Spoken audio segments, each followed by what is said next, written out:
Joining us now is former federal prosecutor and senior writer for Politico magazine, Ankush Khardori, and MSNBC political analyst and opinion columnist at the New York Times, Michelle Goldberg.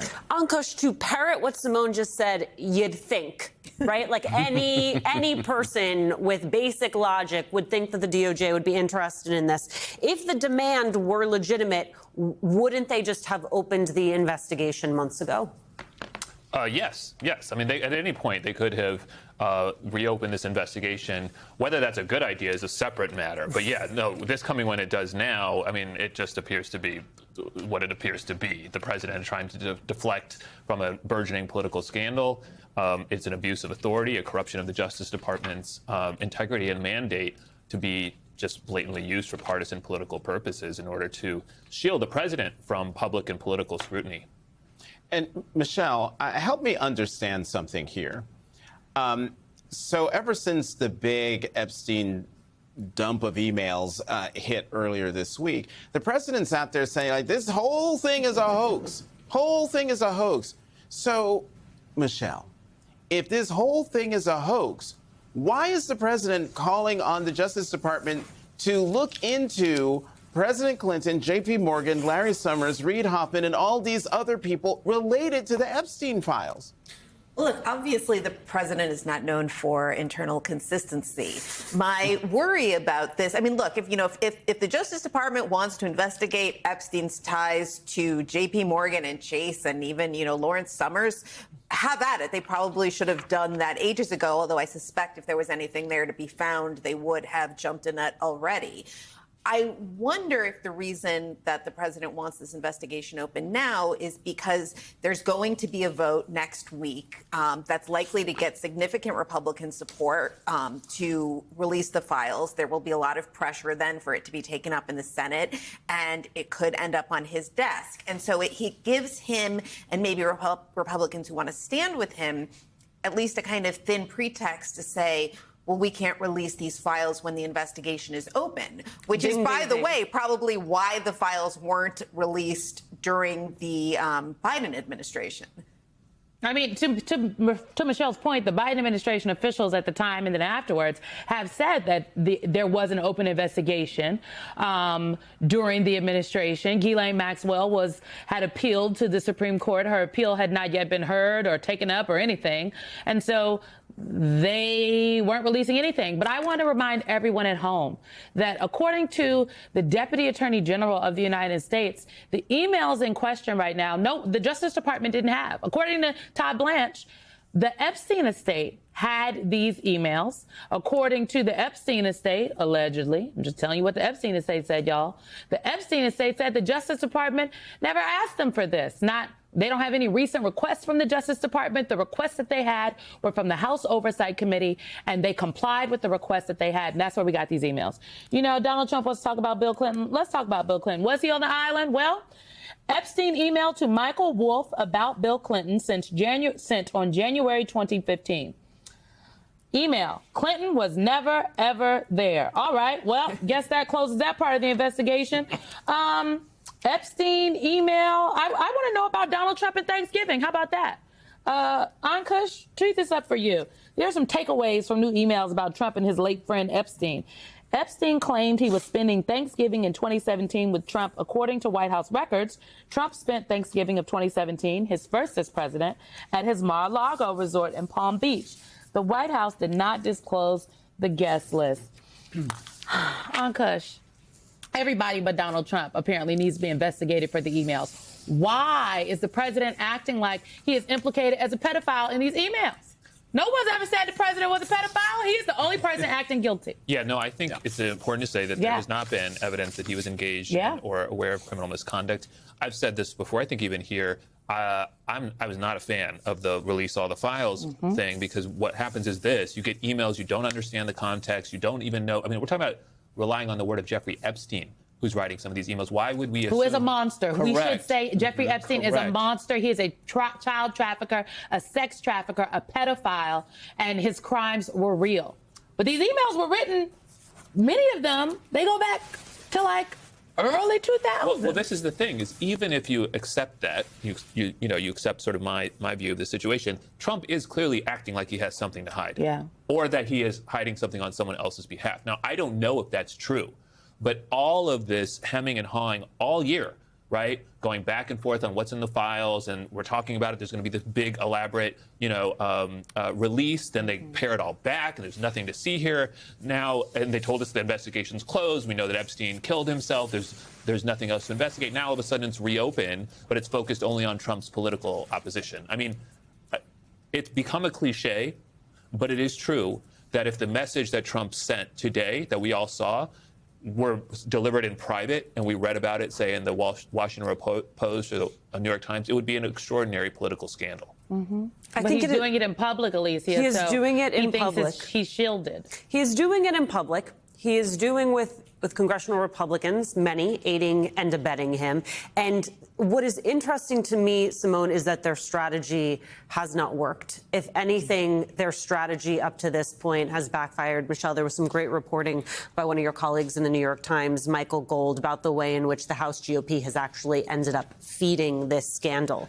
It was Republican chairman of the oversight panel, James Comer's subpoena to the estate that led to the release in September of a sexually suggestive drawing and note that appeared to bear Trump's signature, a document from a book that was created for Mr. Epstein's 50th birthday, and that Trump has insisted he did not create, in their desire to say, let's not just focus on Trump.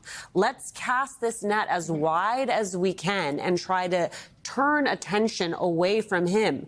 They have actually succeeded in receiving and making public documents that begin to beg more questions than I think they were prepared to answer. Well, you know, the Republican line on this has been Donald Trump handled the PR badly, right? That Donald Trump is kind of, it's unclear why he's behaving this way and why he doesn't just come clean.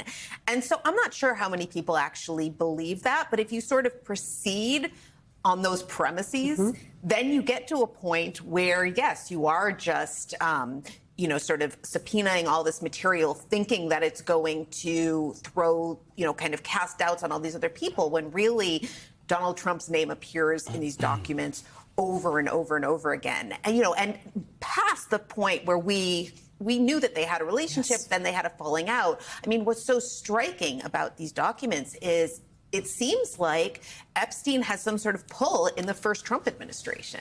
Right. And I just want to add into this conversation that so much of this, Simone, is about justice for the survivors of Jeffrey Epstein and Ghislaine Maxwell's abuse. But there's also this underlying question that there has always been with this president about who has leverage over him, right? Whether that is a conversation about Russia, whether it's a conversation about these files. Yes, there is justice for those victims here. I think there are also some questions about national security and transparency.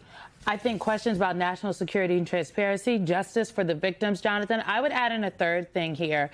And this goes back to something that has been a theme, I think, of this entire Trump 2.0 presidency, which is the re-engineering of systems of our government, tools of our government, such as the Justice Department, to not serve the people, but the grievances or lack thereof of one man. And the president just what Ankush said about the fact that he directed Pam Bondi. This is now the second instance that we know of on his social media site that the President of the United States has directed the Attorney General of the United States of America, the people's attorney, not his personal attorney. He has personal attorneys and there's White House counsel. Pam Bondi is neither of those.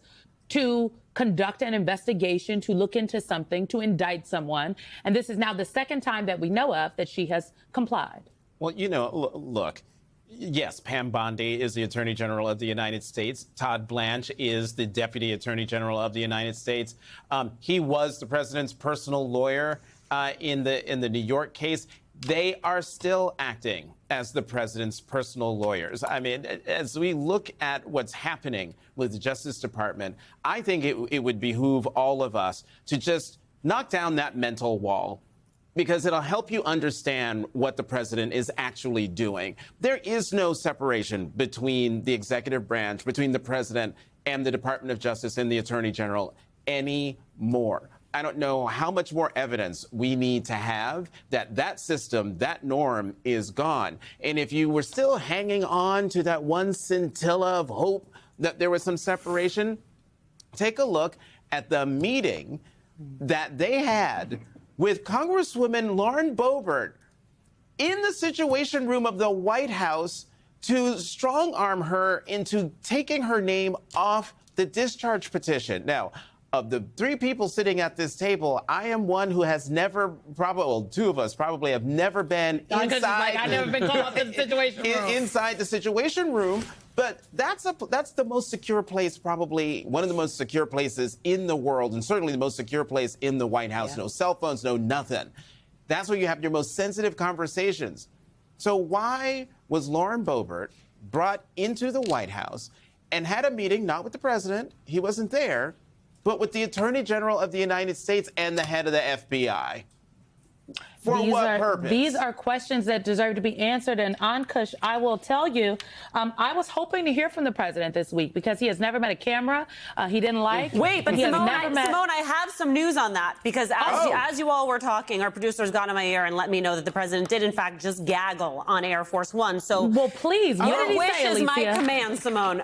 This is a rough log. He says, I know nothing about that. They would have announced that a long time ago. What did he mean when he spent all the time with Bill Clinton, with the president of Harvard? You know, that is Summers, Larry Summers, whatever his name is, and all the other people that he spent time with. Jeffrey Epstein and I had a very bad relationship for many years, and this is the line I want to underscore for all of you. But he also saw strength because I was president. So he dictated a couple of memos to himself. Give me a break. Ankush, I have just a legal question here, which is, at what point does the president of the United States need to stop talking because he is actually legally complicating this for himself? Well, look, this Justice Department is not, I mean, they're not going to investigate him. And he's made very clear that he does not want them looking at him.